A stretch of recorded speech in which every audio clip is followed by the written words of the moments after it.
안녕하세요. 예, 저는 비례민주주의연대라는 단체에서 활동하고 있는 하성수라고 합니다. 오늘 좀 제가 아마도 좀 약간 이런 이야기를 왜 하나 뭐 그런 생각을 하실 이야기일 수 있는데요. 오늘 제가 드리고 싶은 이야기는 국회의원 숫자를 늘려야지 우리 삶이 나아진다는 말씀을 드리려고 합니다. 물론 이제 다들 아시는 것처럼 대한민국 국회를 싫어하시죠. 제가 제 주변에 있는 분들도 국회나 국회의원을 싫어하시는 분들이 너무 많으세요.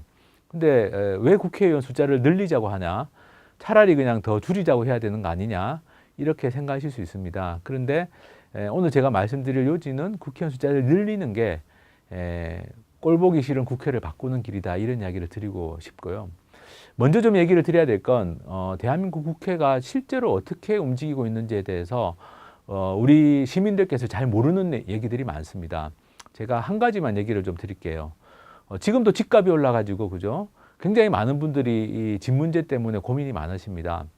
그런데 집값이 오르거나 전세 월세가 오를 때 국회에서는 뭘 하고 있을까요?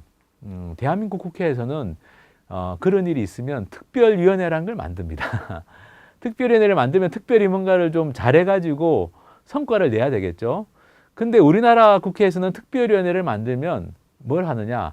특별히 쉽니다. 일을 안 해요. 오히려 특별위원회만 만들어 놓고 일을 안 합니다. 제가 지금 보여드리는 이 화면이 그 더 팩트라고 하는 데에서 머니투데이라고 하는 데서 나온 기사인데요. 머니투데이 기사를 보면 지금 대한민국 국회에서 어떤 특별위원회입니다. 주거특별위원회라는 특별위원회에서 회의를 하는데 위원장하고 간사 두 사람만 남아있는 회의 장면이에요. 위원장이 뭘 물어보는데 간사가 이렇게 대답합니다. 대답할 사람이 저밖에 없습니다. 나머지 국회의원들은 어디 갔을까요? 주거 문제도 관심이 없는 겁니다. 집값이 오르고 전세 월세가 올라도 대한민국 국회의원들은 그런 문제에 관심이 없습니다. 그래서 회의에도 출석하지 않는 거죠. 이게 지금 우리나라 국회의 모습입니다. 그리고 자기들은 또 어디에 사느냐? 강남에 살죠. 우리 서민들은 집값이 오르고 전세 월세가 올라서 고통을 겪고 있는데 국회의원들은 25%가 강남에 사는 걸로 나왔습니다. 노컷뉴스라는 언론에 보도된 내용인데요.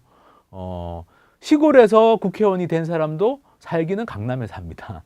그러니 이런 사람들이 그죠? 대한민국의 이 집값이나 전세 월세 때문에 고민하는 이 서민들의 마음을 이해할 리가 없죠. 자기는 강남에 사는데 자기가 전라남도나 충청남도에서 국회의원이 됐지만 살기는 강남에 사는 그런 국회의원들이 있습니다. 그리고 이런 국회의원들이 그러면 혜택은 어떻게 보고 있느냐? 엄청난 혜택을 보고 있죠. 보여드리는 것처럼 연봉이 일단 1억 5천이 넘습니다. 대한민국 국회의원들 연봉은 사실은 잘 공개가 안 돼 있어요. 그래서 저한테도 궁금해 하시는 분들이 많습니다. 제가 정확하게 조사를 해봤더니 순수하게 받는 연봉 액수가 1억 5천만 원이 넘습니다. 물론 세금은 좀 뗍니다만 1억 5천만 원 중에 4천만 원은 또 비과세 소득이라고 해서 세금도 안 떼는 소득이 있어요. 실제로는 한 1억 6천 7천을 받는다고 보시면 됩니다. 그러면 연봉만 받느냐? 연봉 위에도 굉장히 많은 혜택이 있죠. 개인 보좌진이 9명이나 됩니다. 엄청난 혜택이죠. 그리고 1억 5천만 원까지는 또 후원금을 모금해서 자기 마음대로 쓸 수가 있어요. 선거가 있는 해는 3억까지 모금할 수 있습니다. 이런 게 다 국회의원들이 누리고 있는 혜택입니다. 이런 혜택을 누리고 정말 깨알같이 또 예산을 지원받아요. 좀 전에 말씀드린 거 말고도 지금 보시는 것처럼 뭐 기름값을 한 달에 110만 원을 지원을 해줍니다. 우리가 차량을 운전하는 분들이 한 달에 기름값을 얼마나 쓰시나요? 한 달에 110만 원을 지급을 해줘요. 뭐 그것뿐만 아닙니다. 전기요금, 뭐 공과금, 거기다가 뭐 소모품비까지 깨알같이 정말 다 지원을 해줘요. 1억 5천만 원이 넘는 연봉에다가 매년 모금할 수 있는 후원금에다가 개인 보좌진 9명에다가 거기다가 이렇게 깨알 같은 지원을 받습니다. 이러니 국회의원들이 정말 자기가 해야 될 본래 일보다는 이런 혜택을 누리는데 더 빠져 있을 수밖에 없습니다. 제가 지금 말씀드린 게 대한민국 국회의 모습입니다. 그런데 저는 국회의원 숫자를 늘리자고 주장을 하고 있어요. 왜냐하면은 이런 국회를 바꾸려면 다른 나라 국회의 모습을 우리가 한번 볼 필요가 있습니다. 가령 우리나라 언론들이 외국의 국회를 지지하면 많이 가는 나라가 스웨덴입니다. 스웨덴 국회의원은 3D 업종이라고 분류가 된다고 해요. 실제로 언론에서 취재를 가보면 스웨덴 국회의원의 삶이 이런 모습입니다. 일단 연봉이 대한민국 국회의원보다 적어요. 잘 아시는 것처럼 스웨덴은 우리보다 더 잘 사는 나라입니다. 복지국가죠. 근데 스웨덴 국회의원들이 받는 월급은 우리나라 국회의원보다 적습니다. 거기다가 우리나라 국회의원들이 누리는 개인 보좌진 그런 거 없어요. 예. 우리나라 국회의원들은 다 다른 사람이 운전하는 차를 타고 다닙니다. 스웨덴 국회의원은 차량도 없습니다. 차량이 있어도 자기가 운전해야 돼요. 직접. 아니면 자전거로 출퇴근하거나 그렇습니다. 해외 출장을 갈 때 대한민국 국회의원들은 비행기를 탈 때 비즈니스석이라는 걸 탑니다. 99% 이상의 비즈니스석을 타요. 비즈니스석을 타보신 분이 얼마나 되는지 모르겠어요. 저는 한 번도 못 타봤습니다. 네, 근데 조사를 해보니까 미국이나 유럽 같은데 우리가 흔히 타는 이코노미석을 탈 때보다 비즈니스석을 타면 한 3배, 4배 이상의 항공 요금이 나옵니다. 뭐 미국이나 유럽 갔다 오면 왕복 비행기 값만 700~800만 원이 나올 정도예요. 700만 원, 800만 원. 대한민국 국회의원들은 그걸 너무나 당연하게 생각하고 비즈니스석을 탑니다. 근데 스웨덴 국회의원은 해외 출장 갈 때에도 이코노미석을 타야 돼요. 왜냐하면 비즈니스석을 탈 수가 없어요. 이 시민들의 이 따가운 눈을 피할 수가 없기 때문에. 그리고 이렇게 혜택은 적은데도 일하는 시간은 깁니다. 스웨덴 노동자들이 평균 일주일에 35시간, 35시간 정도 일을 한다고 하는데 스웨덴 국회의원은 일주일에 90시간을 일을 해야 돼요.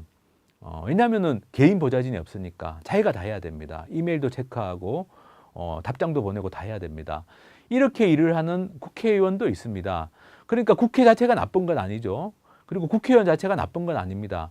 만약 대한민국 국회의원들이 스웨덴 국회의원처럼 일한다면 우리도 스웨덴 같은 복지국가가 될 수 있겠죠. 그래서 저는 스웨덴 국회를 보면서 우리가 좀 생각을 해봐야 됩니다. 스웨덴 국회의원 숫자는 몇 명일까요? 우리나라는 300명입니다. 스웨덴은 우리보다 인구가 훨씬 적은 나라입니다. 근데 스웨덴 국회의원은 몇 명일까요? 349명입니다. 우리보다 더 많습니다. 그러니까 제가 말씀드린 것처럼 국회의원 숫자가 적은 게 좋은 게 아닙니다. 국회의원 숫자가 많더라도 스웨덴 국회의원처럼 일하는 그런 국회의원이 많은 게 지금 필요한 거죠. 그리고 이런 스웨덴의 국회의원들을 만든 게 뭐냐? 그냥 스웨덴 사람들이 생각이 훌륭해서 이렇게 됐을까? 그렇지 않습니다. 스웨덴과 대한민국의 차이는 선거제도가 다릅니다. 무슨 이야기냐면은 대한민국 국회의원들은 국회의원이 되는 과정이 지역구에서 나와서 1등 하면은 국회의원이 됩니다. 대부분의 국회의원이 그렇습니다. 300명 중에 253명이 지역구에서 1등해서 됩니다. 그러면 그분들은 자기가 다음번에 국회의원 하려고 하면 대한민국 전체 국민들의 표가 필요하지 않아요. 자기 지역구에서만 표를 받으면 됩니다. 여의도 국회에서는 엉망으로 일을 해도 지역구 표만 받으면 또 국회의원이 될 수 있어요. 그러니까 열심히 일할 이유가 없습니다. 유능할 이유도 없어요. 부패해도 괜찮습니다. 우리 지역구만 표를 받으면 되니까. 그래서 대한민국 국회의원 모습이 앞서 말씀드린 것처럼 정말 국민들의 삶에는 무관심하고 특권만 누리는 그런 국회가 된 건데요. 스웨덴은 앞서 말씀드린 것처럼 스웨덴 국회의원이 이렇게 된 이유는 선거제도가 다릅니다. 스웨덴은 비례대표제라는 선거제도를 택하고 있어서 받은 표만큼 정당들이 국회의석을 차지합니다. 정당들은 어떻게든 자기 정당을 지지하는 표를 더 받아야 됩니다. 정당을 지지하는 표를 더 받으려면 그 정당이 유능해야 되죠. 그리고 부패가 없어야 됩니다. 부패한 국회의원이 있는 정당은 유권자들이 표를 주지 않습니다. 그래서 정당들이 자기 정당 소속 국회의원들을 열심히 관리해야 됩니다. 그게 스웨덴이 지금처럼 깨끗하고 투명한 국회가 된 비결입니다.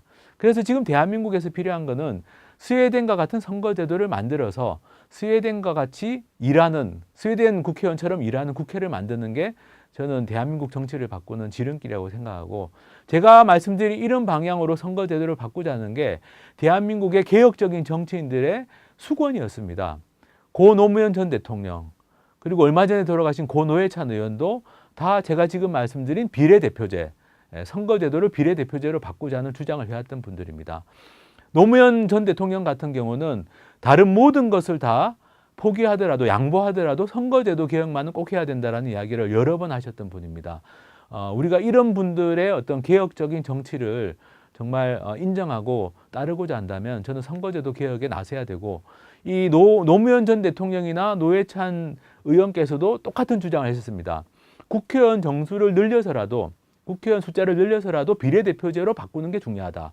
그리고 숫자가 늘어나는 국회의원은 다 비례대표로 해서 연동형 비례대표제라는 걸 도입하는 게 필요하다. 이게 노회찬 전 의원께서 하셨던 말입니다. 연동형 비례대표제에 대해서는 뭐 오늘 자세한 설명은 드리지 않겠습니다만 간단한 개념입니다.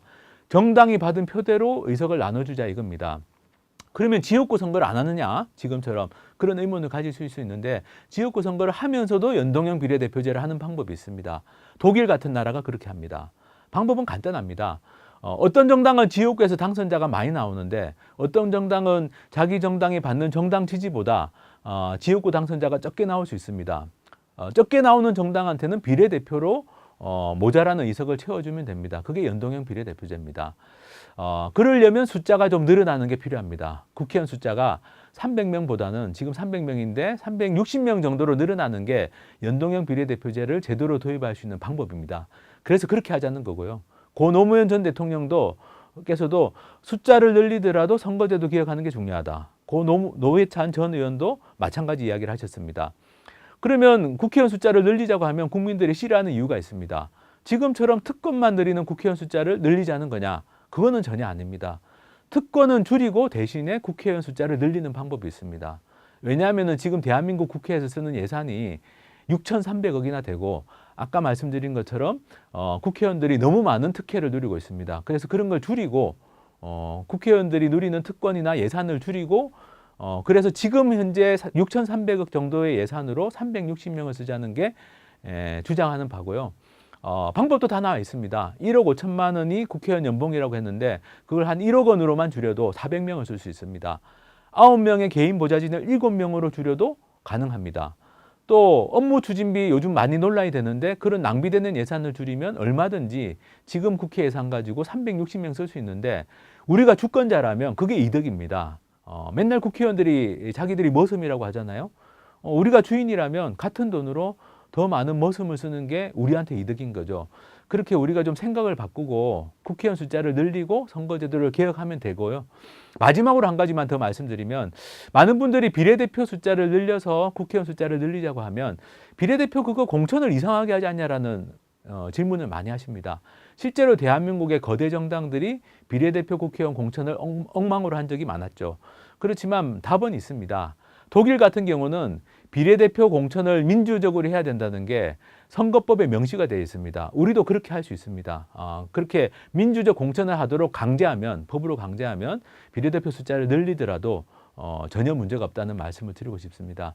제가 오늘 말씀드린 내용이 좀 더 궁금하시면 제가 활동하는 단체가 비례민주주의연대인데 네이버나 다음이나 뭐 포털에서 검색하시면 저희 사이트에 들어와서 좀 더 자세한 정보들을 보실 수 있고요. 제가 지금 말씀드린 영상을 혹시 10월에 보시는 분이라면 10월의 마지막 날 국회 앞으로 오시면 제가 오늘 말씀드린 내용들에 대해서 같이 시민들이 얘기를 나누는 문화제가 준비되어 있습니다. 좀 더 많은 이야기들을 좀 더 많은 시민들과 나누는 자리니까 관심 가지시면 좋겠습니다.